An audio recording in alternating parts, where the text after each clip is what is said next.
Alexander the Great had an uncle, he is also a son-in-law and at the same time a namesake, Alexander I of Molos, and Epirus since 350 b. He was the brother of Olympias, the wife of Basilius Philip II of Macedonia, and he himself married Cleopatra, his daughter. Philip helped him become the ruler of the Greek state of Epirus, neighboring Macedonia.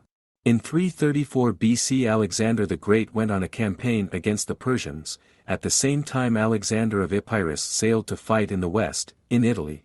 The uncle of the great conqueror with his army went to war for a reason, but fulfilling an allied duty to the Greek cities located in the south of the Italian peninsula. The inhabitants of Tarentum called him to help them against the overpowering Messapes and Lucanians, the Italian tribes who lived in Brutia and Lucania. Uncle and nephew corresponded with each other, bragging about their successes. A year later, Alexander the Great won a brilliant victory in the Battle of Issus. The Persian army was defeated, King Darius had to flee with the pitiful remnants of the army. It is believed that out of the hundreds of thousands of Persian soldiers who came to Issa, only 4,000 left with Darius. Alexander of Epirus defeated the Italians at the same time, but his nephew disparagingly called his war a mouse fuss. My uncle objected that here he was fighting against men, but young Alexander the Great was fighting with effeminate Persians. 2 years later, his uncle was ambushed and killed by treacherous Lucans. It would seem that this is a wonderful reason for the great conqueror to turn west, land in Italy and capture it all, along with Rome. What stopped him? By that time Alexander had conquered Egypt and moved to Mesopotamia, where his old enemy Darius was assembling a new army. He could not and did not want to be distracted, because Persia was the main goal of his campaign. Even if he adored his uncle and was burning with a thirst for revenge, Italy could wait for the final solution of the Persian question.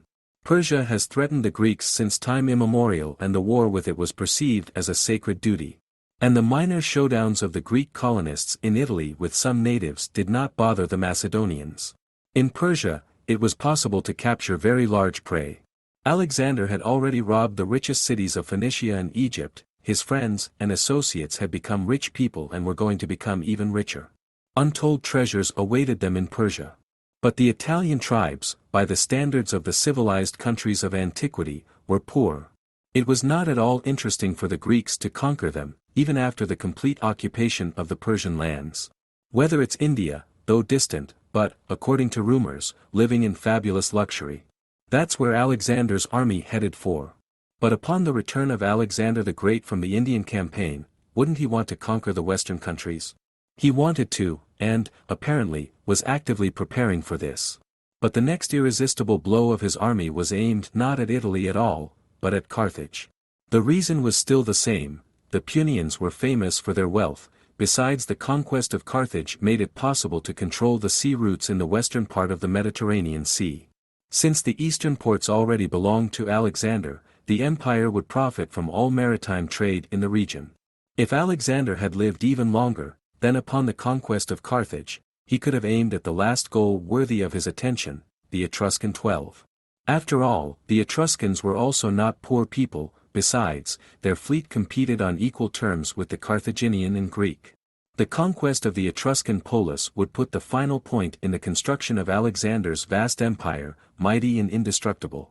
The Greek polis of southern Italy would have joined it without a fight.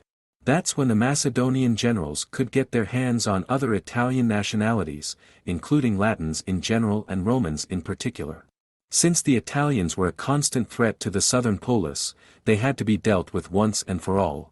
However, Alexander died much earlier and he simply did not reach Rome.